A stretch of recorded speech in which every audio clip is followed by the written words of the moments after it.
হাই viewers, কি খবৰ? সকলোৰে নিশ্চয় ভাল। তো আজি আৰু আন এটা ভিডিঅ' লৈ আহিছোঁ, যিহেতু মাছাজ ষ্টেপৰ ওপৰত। যিহেতু আমি হাতৰ কিয়ৰ বা মেনিকিয়ৰ বুলি কোৱা হয়, হাতত আমি যেতিয়া মেনিকিয়ৰ কৰোঁ কেনেকুৱা ষ্টেপবোৰ দিব লগা হয়। তো মই বাৰু ক্লাছত দেখুৱাই আছিলোঁ। তো কেইটামান ক্লিপ আপোনালোকৰ মাজতে শ্বেয়াৰ কৰোঁ বুলি লৈছোঁ। তো আপোনালোকে সকলো শেষলৈ চাব আৰু কেনেকুৱা পাইছে জনাব। আৰু এই ভিডিঅ'টো শেষলৈ চালে আপোনালোকে কেইবাটাও ষ্টেপ শিকিব পাৰিব।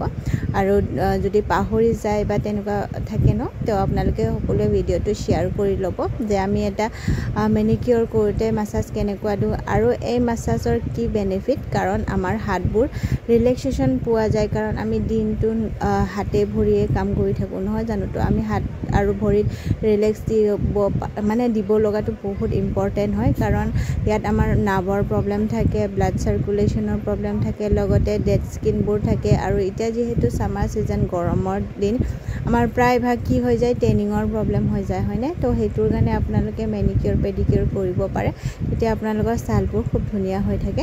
আৰু চাব পাৰিছে কেইটামান মই কথা পাতি ষ্টেপবোৰো কৰি গৈছোঁ। তো আপোনালোকে ষ্টেপটোতো গুৰুত্ব দিব, তেতিয়া আপোনালোকে পাৰিব। আৰু যদি নতুনকৈ মোৰ ভিডিঅ'টো চাই আছে কোনোবাই, তো আপোনালোকে সকলোৱে শ্বেয়াৰ কৰি দিব। আৰু মই ইউটিউব আৰু তাতো দিওঁ বাৰু, ইউটিউবতো আপোনালোকে চাব পাৰিব, পূৰ্ণিমা বিউটিচিয়ান বুলি আছে। আৰু আমাৰ যোনটো ইনষ্টাত আছে পূৰ্ণিমা বিউটি কেয়াৰ বুলি দিয়া আছে। নতুনকৈ খুলিছোঁ বাৰু এই অকল বিউটি টিপছৰ কাৰণে। আৰু এনেকুৱা ধৰণৰ ধুনীয়া ধুনীয়া টিপছ লৈ আগলৈ আহিম বাৰু। তো আপোনালোকে সকলোৱে ফ'ল' কৰি ৰাখিব। আৰু যদি কোৰ্চ লোৱাৰ ভাবি আছে, তেনে আপোনালোকে কোৰ্চতো আপোনালোকে ল'ব পাৰিব। ইয়াতে বেছিক টু ডিপ্ল'মা দুটা কোৰ্চতে শিকোৱা হয়। তো লগ পাম নেক্সট এটা ভিডিঅ' লৈ।